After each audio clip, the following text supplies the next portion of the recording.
Well, I think I feel pretty good. I went in the barber shop this morning. The barber told me, said, you even look rested already.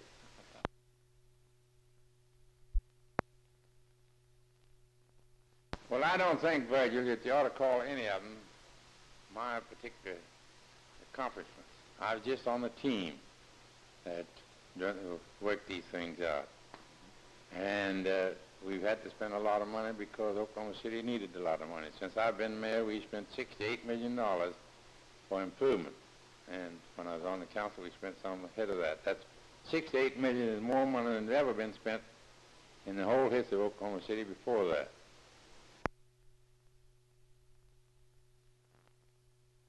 Well, I think we have to finish bringing our water from Atoka, and then the streets are in a very deplorable condition.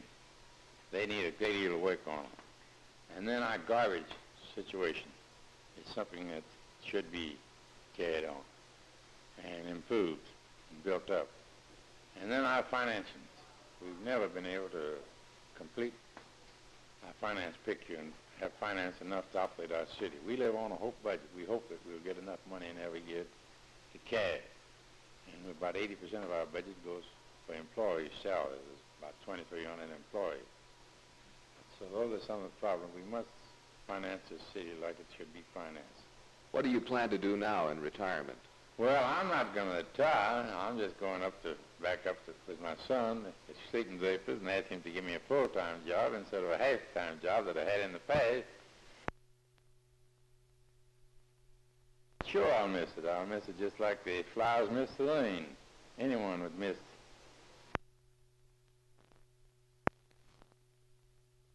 Well, I think Jimmy's a fine young man, and he served 4 years when I was down here as mayor, and he was on the council, and his ideas was constructive. He didn't do a lot of talking. I think that's in his favor sometimes.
I'd like to think that it's just a sort of relief by virtue of the fact that not as much will be required of them in the way of stringent enforcement, but I think it's filled with grave perils for the public welfare. The responsibility of the peace officers is to enforce the law of the land, and the Attorney General has ruled that the existing prohibition provisions are the law of the land until replaced by enabling legislation by the legislature. They don't have a choice to anticipate law. Their responsibility is to enforce the existing law. And I would think they could be subject to severe action by a grand jury or otherwise if they fail to enforce the law that exists. And they would invite on the public grave perils of debauchery and ribaldry which would endanger the welfare of many citizens by taking such a lenient attitude. We have a situation in which it's clear that the existing law is the law of the land until replaced by further legislation by the legislature. And the governor of the state is the sworn officer to uphold the law of the land. He has no choice. And his removal of Mr. Cannon and dismantling of his enforcement program is a serious threat to the public welfare, and it strikes consternation and severe disappointment in the hearts of many voters, countless voters in the state of Oklahoma. Do you feel, Mr. Shackford, that this relaxed attitude can affect the writing of the liquor control law? So much so that in view of the campaign which was advanced saying that legalization would bring stricter legal controls than was possible under the bootlegging which was known to exist, it would appear to have almost a design strategy to create such an atmosphere of chaos and anarchy that the legislature would be almost pressured into having to write any kind of control bill that would be sent along.